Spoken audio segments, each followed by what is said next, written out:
Hello students, how are you all? I hope you all are doing well. Welcome back to the mathematics class. In our previous video, we have completed chapter number 6 integers.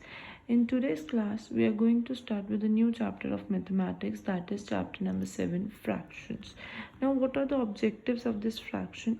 So we will be able to understand how to represent fractions on a number line. तो सबसे पहले हम ये सीखेंगे कि number line पे fractions को कैसे represent करते हैं.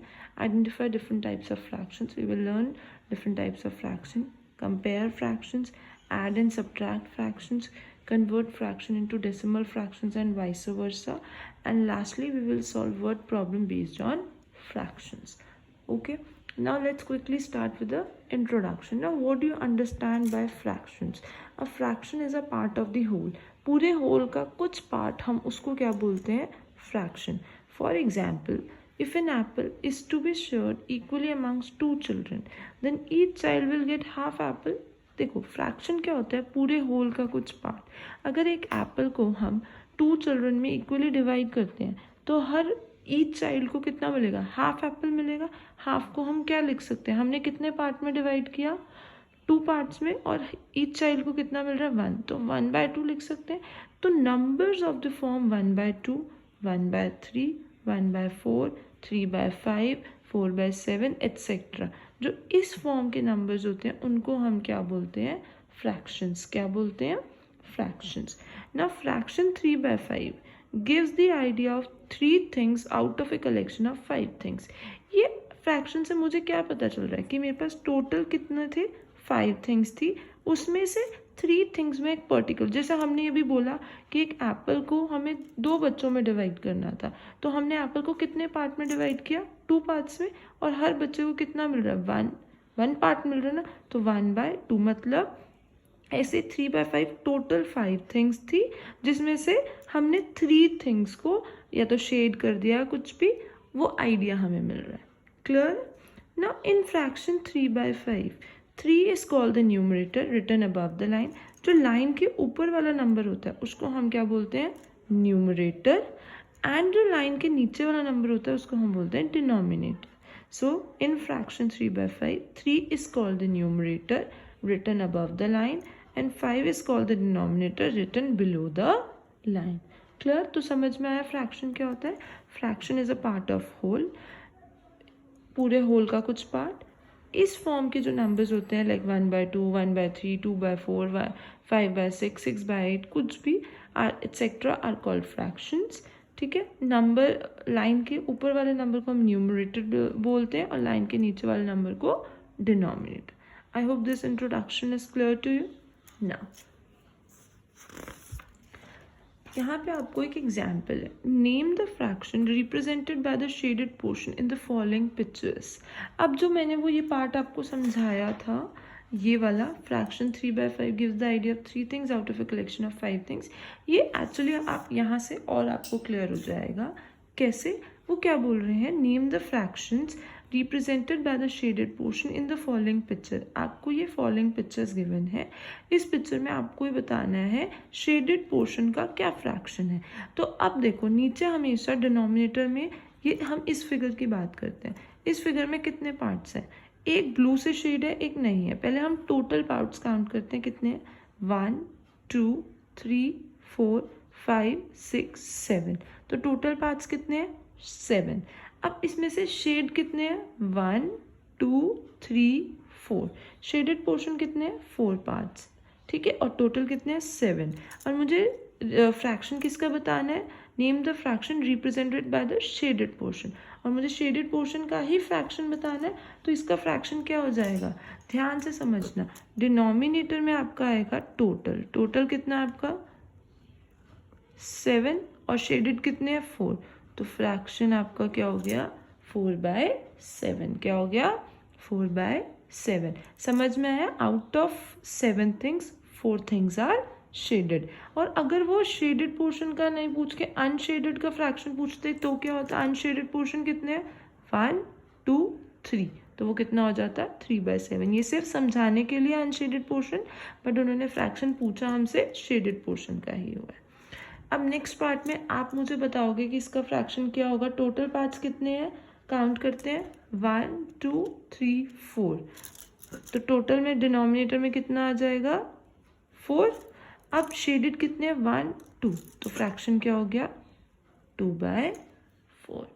क्लियर है। इसमें हमें फिगर गिवन थी, शेडेड पोर्शन गिवन था, हमें शेडेड पोर्शन का फ्रैक्शन निकालना था। हमेशा डिनोमिनेटर में टोटल अमाउंट, टोटल क्वांटिटी आती है, तो यहाँ टोटल 7 पार्ट्स थे तो 7 डिनोमिनेटर, यहाँ टोटल 4 पार्ट्स थे तो 4 डिनोमिनेटर। 4 शेडेड थे तो 4 न्यूमरेटर में आ गया, यहाँ 2 शेडेड है तो 2 न्यूमरेटर में आ गया। I hope this example is clear to you. Now next example, in the following diagram fraction is given against each. इस डायग्राम में फ्रैक्शन भी आपको गिवन है। Shade the part of the diagram according to the fraction.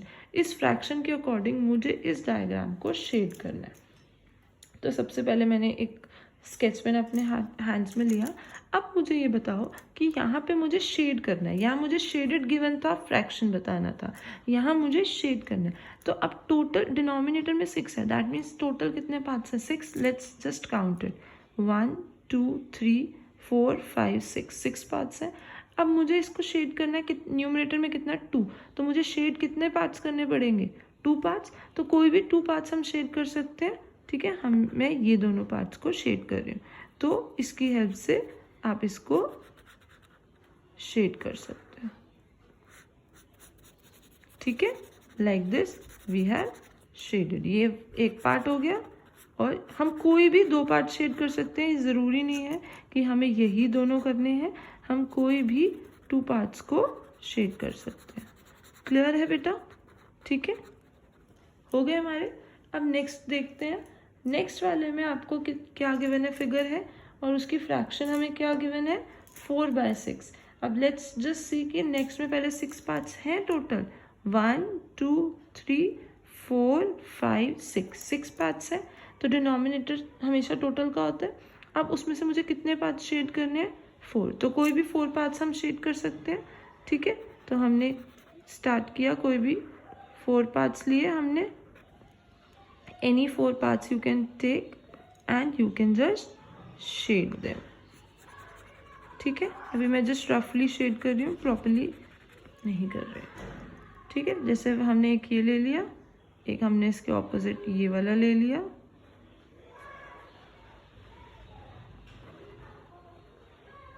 ठीक है। You can shade it properly, I am just showing you, ठीक है। एक हम ये ले लेते हैं और एक ये ले लेते हैं ऑपोजिट डायरेक्शन में, ठीक है। आई होप आपको समझ में आ रहा है, एंड ये आपने अपनी छोटी क्लासेस में भी सीखा होगा।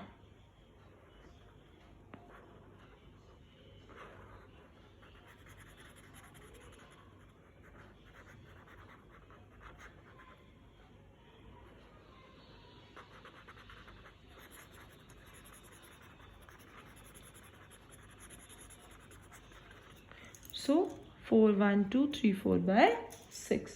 I hope these 2 examples are clear to you. First example में आपको shaded given था और आपको fraction बताना था. Second example में आपको fraction given था and आपको shade करना था. Clear? Now let's move to the next topic. Write the numerator and denominator of the following fractions. बहुत easy है. आपको एक fraction given है, आपको उसके numerator और denominator बताए. Above the line is numerator, below the line is denominator. तो 11/18 में न्यूमरेटर क्या होगा 11 एंड डिनोमिनेटर क्या होगा 18। Let's check it correct. इस वाले में 18/7 में what is the numerator 18 and denominator 7, correct. Clear है। Now express the following as fractions. आपको एक गिवन है, आपको उसको फ्रैक्शंस के फॉर्म में एक्सप्रेस करना है। 3/9 का मतलब क्या है, देखो जो आगे वाला है वो न्यूमरेटर बनेगा and this will become your denominator. 3/9 तो 3 न्यूमरेटर 9 डिनोमिनेटर। 6/8 6/8। 4/5 तो 4 ऊपर 5th नीचे। 2/10 तो 2 न्यूमरेटर 10th डिनोमिनेटर, ठीक है। आपको इस तरीके से आपको एक गिवन था एंड आपको उसका फ्रैक्शन फॉर्म करना था। Now let's have a look at the next example. Consider the natural numbers 1 to 20. Write composite numbers between 1 and 20. What fraction of these natural number are the composite numbers? सबसे पहले तो बोल रहे हैं consider the natural number 1 to 20. 1 से लेकर 20 तक हमें नेचुरल नंबर्स कंसिडर करने हैं. नेचुरल नंबर आप सबको पता है क्या होते हैं, स्टार्टिंग फ्रॉम 1. ठीक है, तो हमने 1 से 20 तक नेचुरल नंबर्स लिए. अब वो बोल रहे हैं right composite numbers between 1 and 20. अब वो बोल रहे हैं कि 1 से लेकर 20 के बीच में जितने भी कॉम्पोजिट नंबर्स आते हैं वो लिख लो. अब क्वेश्चन आता है कि कॉम्पोजिट नंबर्स क्या होते हैं. व्हाट आर कॉम्पोजिट नंबर्स आपने चैप्टर नंबर 3 में सीखा है. Composite numbers are those numbers which are more than 2 factors. ठीक है, तो number of composite numbers between 1 and 20 are. 1 से लेकर 20 के बीच में काउंट करो कितने कॉम्पोजिट नंबर्स आते हैं. एक तो सबसे पहले 2 नहीं होता, 3 नहीं होता, 4, 5 नहीं है, 6, 7 नहीं है, 8, 9 भी है कॉम्पोजिट नंबर, 10 भी है, 11 नहीं है, 12 भी है, 13 नहीं है, 14 है, 15 भी है, 16 भी है, 17 नहीं है, 18 है, 19 नहीं है. ठीक है, 1 एंड 20 के बीच में लेने, इसलिए हम 20 नहीं लेंगे. तो काउंट करो ये कितने हो गए, 10 हो गए. और number of natural numbers from 1 to 20 कितने हैं, 20. तो हमने यहाँ तक क्वेश्चन सॉल्व किया अपना. अब क्या बोल रहे हैं, व्हाट फ्रैक्शन, दैट मीन्स आपको क्या बनाना है, फ्रैक्शन बनाना है. Of these natural numbers are the composite numbers, कि इन नेचुरल नंबर्स में कितने कॉम्पोजिट नंबर्स है उसका हमें फ्रैक्शन फॉर्म करना है. तो रिक्वायर्ड फ्रैक्शन, टोटल क्या है, नेचुरल नंबर्स टोटल है, तो डिनोमिनेटर में हमेशा टोटल आता है. तो टोटल तो 20 नीचे आ गया. अब उसमें कॉम्पोजिट नंबर्स कितने हैं, 10, तो 10/20. अब 10/20 आ गया. इसको हम सिंपलेस्ट फॉर्म में, मतलब अगर ऊपर नीचे कब कुछ कट रहा है, सेम टेबल से रिड्यूस हो रहे हैं, जैसे 10 और 20 दोनों 10 के टेबल में आते हैं, तो हमने डिवाइड बाय 10 ऊपर नीचे कर दिया, तो कितना आ गया, 1/2. तो रिक्वायर्ड फ्रैक्शन कितना हो गया, 1/2. क्लियर है ये एग्जाम्पल. हमने नेचुरल नंबर्स कंसीडर करे, उसमें कॉम्पोजिट नंबर फाइंड करे और उसका फ्रैक्शन बना दिया. बस ये याद रखना है कि डिनोमिनेटर में हमेशा टोटल लेना है. क्लियर ना. व्हाट फ्रैक्शन ऑफ, अभी भी अब इसमें भी हमें क्या बनाना है, फ्रैक्शन. और डे इज 14 आवर. टोटल किसकी बात हो रही है, एक 1 डे की इज 14 आवर्स, मतलब पूरे दिन में 14 आवर्स कितना फ्रैक्शन फॉर्म करते हैं. तो पहले तो 1 डे में कितने आवर्स होते हैं, 24 आवर्स. और गिवन आवर्स कितने हैं मुझे, 14. बनाना क्या है मुझे, फ्रैक्शन. तो टोटल हमेशा डिनोमिनेटर में आता है, तो 1 डे में कितने आवर्स है, 24. तो 24 डिनोमिनेटर में आ गया और गिवन आवर्स हमेशा न्यूमरेटर में आएंगे. 14/24 फ्रैक्शन हो गया. ये भी करेक्ट है, यहाँ तक छोड़ देते हैं. बट हम क्या कर रहे हैं, इसको सिंपलेस्ट फॉर्म में रिड्यूस करें. सिंपलेस्ट फॉर्म में कैसे रिड्यूस करते हैं, इधर देखो, मैं दोबारा से यहाँ पे समझा देती हूँ. 14/24 है.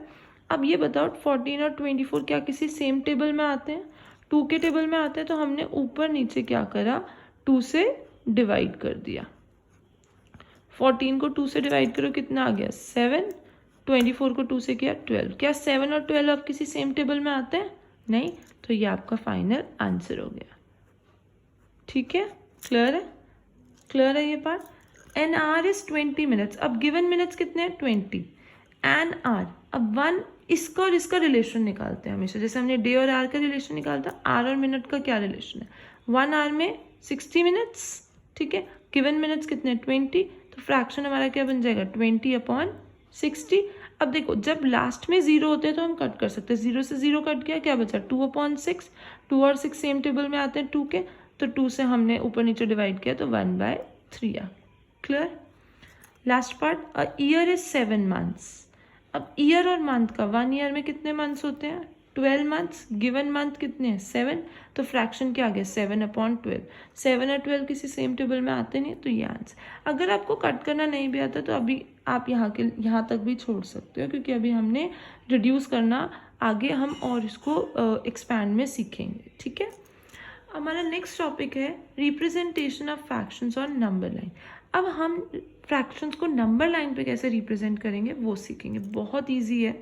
To represent a fraction on number line, we divide a unit distance on number line in desired numbers of parts of equal size. Example से समझते हैं. हमें 4/5 को नंबर लाइन में डिवाइड करना. तो हमें क्या कह रहे हैं, we to represent a fraction on number line, we divide a unit distance on number line in desired number of parts. हम एक नंबर लाइन में यूनिट डिस्टेंस को डिवाइड कर देते हैं. अब देखो मुझे 4/5 को नंबर लाइन में डिवाइड करना है. इसका डिनोमिनेटर क्या है, 5। जो डिनोमिनेटर होगा ना उतने पार्ट्स में नंबर लाइन को डिवाइड कर देंगे, क्योंकि फ्रैक्शन ये जो 4/5 है अगर हम इसको सॉल्व करें तो ये 0 और 1 के बीच में ही लाया करेगा, तो हम हमेशा 0 और 1 के बीच में बनाएंगे 0 1। अब कितने हैं 5, डिनोमिनेटर 5 है तो इसको 5 पार्ट्स में डिवाइड करेंगे। 0 1/5 पहला पार्ट, 2/5 दूसरा पार्ट, 3/5 नेक्स्ट पार्ट, 4/5 उससे नेक्स्ट, लास्ट क्या हो गया 5/5। और 5/5 क्या होता है 1, क्योंकि 5 और 5 दोनों 5 के टेबल में आते हैं, तो विच इज इक्वल टू 1। हमने क्या किया, जितना डिनोमिनेटर है उतने पार्ट में इसको डिवाइड कर दिया। ठीक है, अगर 6 होता तो हम 6 पार्ट्स में कर देते। ठीक है, 0 1/5 2/5 3/5 4/5, लास्ट में 5/5।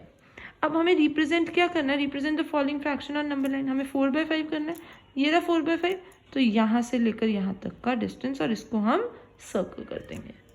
क्लियर? आई होप आपको रिप्रेजेंटेशन समझ में आया। Let's have a look in another part. 6/7। अब आपको किसको करना है 6/7। डिनोमिनेटर आपका क्या है 7, तो अब हम कितने पार्ट्स में डिवाइड करेंगे 7 पार्ट्स में। 0 1/7 2/7 3/7 4/7 5/7 and last 6/7 and last is 7/7। 7/7 क्या होता है 1 होता है, तो ये आ गया हमारा 1। ठीक है, अब हमें रिप्रेजेंट क्या करना है 6/7, तो ये रहा 6/7, यहाँ से यहाँ तक का डिस्टेंस। ठीक है, आई होप ये आपको क्लियर है ना। Last example, right the fraction represented on each of the following number line. अभी हमने फ्रैक्शन को रिप्रेजेंट किया था, अब हमें नंबर लाइन बना के दे दी है और हमें बताना है कि इस नंबर लाइन पे कौन सा फ्रैक्शन रिप्रेजेंट हो रहा है। फर्स्ट वाले में देखो कितने पार्ट्स में डिवाइडेड है 3, 0/0 1/3 2/3 3/3। अब लेकिन हमारी लाइन कब कहाँ तक जा रही है 2/3 तक, तो ये नंबर लाइन क्या रिप्रेजेंट कर रही है 2/3, क्योंकि जहां तक हमारी लाइन जाती है वहीं तक वो फ्रैक्शन 6/7 करना था, तो मैंने 6/7 तक ही लेके गई थी। यहाँ पे 2/3 तक जा रहा है, तो क्या रिप्रेजेंट हो रहा है 2/3। अब यहाँ पे देखो कितने पार्ट्स में डिवाइडेड है 8 parts. 0 1/8 2/8 3/8 4/8 5/8 6/8 7/8 and 8/8 which is equal to 1। अब यहाँ पे लाइन कहाँ तक जा रही है ब्लू वाली 5/8 तक, तो यहाँ पे कौन सा फ्रैक्शन हो गया 5/8। क्लियर? आई होप आपको रिप्रेजेंटेशन ऑफ फ्रैक्शंस और नंबर लाइन क्लियर हो गया। ठीक है, थैंक यू।